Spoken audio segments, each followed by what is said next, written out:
Good morning, friends. Welcome to Portland, Oregon. For any of you that might think that I'm just all play, no work, well, you might be wrong in that. Might be. I still have fun when I'm working. Today I'm replacing a garbage disposal. Some people call it different things.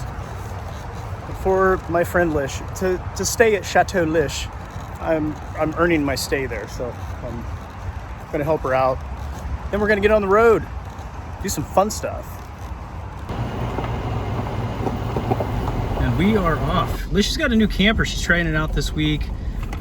We're gonna be staying nearby where the Washington State International Kite Festival is taking place. We're gonna be hanging out there for the whole week. Lish, are you excited? I'm so excited. Good. I can't wait to go see this. This is your maiden voyage. It is. This is exciting for me. I've been putting money into this old vintage camper for the last 2 years, and I'm pretty much a noob at it, so here we go. Gonna help. This Oregon scenery is absolutely beautiful. I'm very much looking forward to finding out what we're going to discover along the way. Our first stop today is at the Elsi Cemetery. We're pretty close to the seaside and the coast of Oregon. The reason I wanted to stop out here is because some of the graves are very unique, different than you'll probably ever see anywhere else. There's no certain way that one has to remember their loved ones. You can be creative, like some of these families have. Plenty of grave markers that look like what you've seen before. And there's some that are very different, like this one. Christy Marie Miller, 1966. Christine's grave marker back here is not the only unique marker in the cemetery. There are some other homemade ones as well here, but mostly they are traditional. And looks like visited quite often too. There's some things, I see flowers and some decorations around some of these markers. Here's one that's a homemade one as well. It's a simple wooden cross. Can't read the name. Rest in peace. Some of these have been here for quite some time. This is a death date of 1903, 1932 here for old daddy.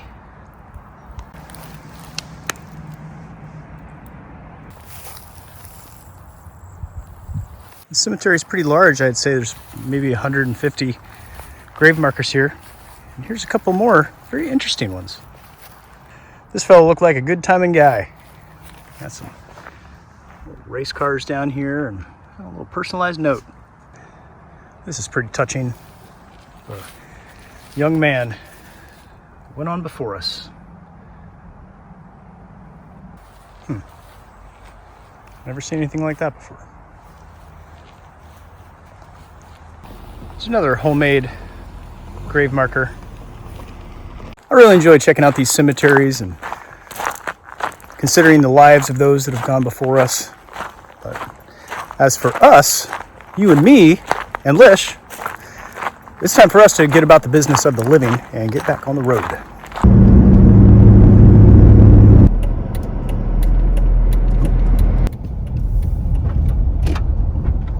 Friends, it's time for lunch. So we stopped at this place called Camp 18. It's this like logging themed restaurant.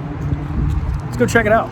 Right next to where we parked the camper is some old-time logging equipment. I have no idea what this stuff does. All I know is that this steers whatever this is. I don't know anything else. It's a serious winch. What the heck would have happened to that? That's a lot of force. How's that?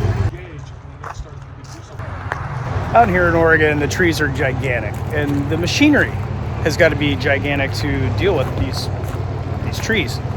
I have never been around trees this big. I was recently at this forest in North Carolina, the Joyce something, I can't remember, Memorial Forest, and it had some of the biggest trees on the eastern side of the United States. They were large. Just today when I was walking through the Elsi Cemetery, I saw some trees that were maybe just as big, just on the side of the road, just hanging out. This is a different place, friends. If you've never been out here to the Pacific Northwest, it's different. It's big. Like that guy back there. It's even his name, Bigfoot. Or Sasquatch, or the skunk ape, or whatever. Whatever he is called in your area. This one seems a little snooty. Like, he just like, no thank you. Kind of like Snooty Jesus in the antique store in Columbus a couple days back. This wily-eyed Sasquatch there. Oh, a lot of wood carvings. Before Lish and I walk in, Lish, did you know that this place has one of the largest trees as a center post? I can't look it up on Google right now because we have no service out here. There's the largest trees in the United States used as a center post in a building anywhere. I did not know that. Yeah, It's pretty cool. I'm anxious to see this large tree. I really like all these wood carvings. This guy looks like he might need to get medical attention. I need one of those. You need this. Yeah. Okay, here we go. 4-inch thick doors too. Oh, it's very heavy. Wow. The receptionist stand is a big tree stump. Wow. The tables are so big here. Are you ready to see the tree? The huge tree?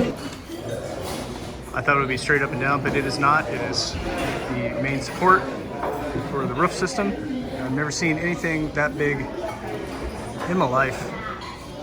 Definitely have some unique things on the menu. They got this Marionberry cobbler. Probably gonna have to get some of that.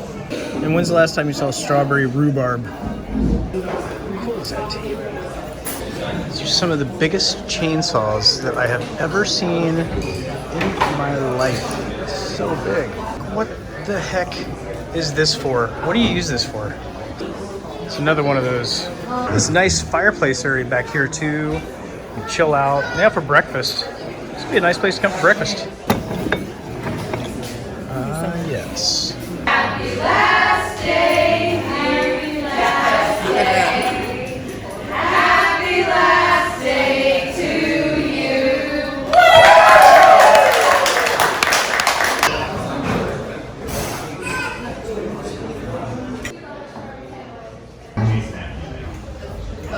Well, the restaurant was awesome. They have a gift shop, and it is closed right now, but they got some other stuff out here on the property. I'm going to check it out.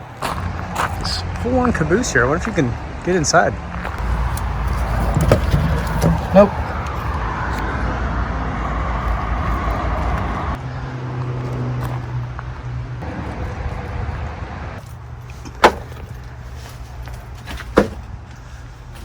Oh, this is awesome.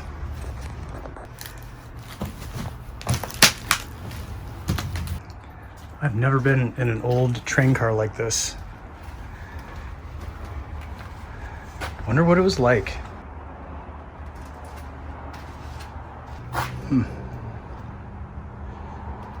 This is a trip.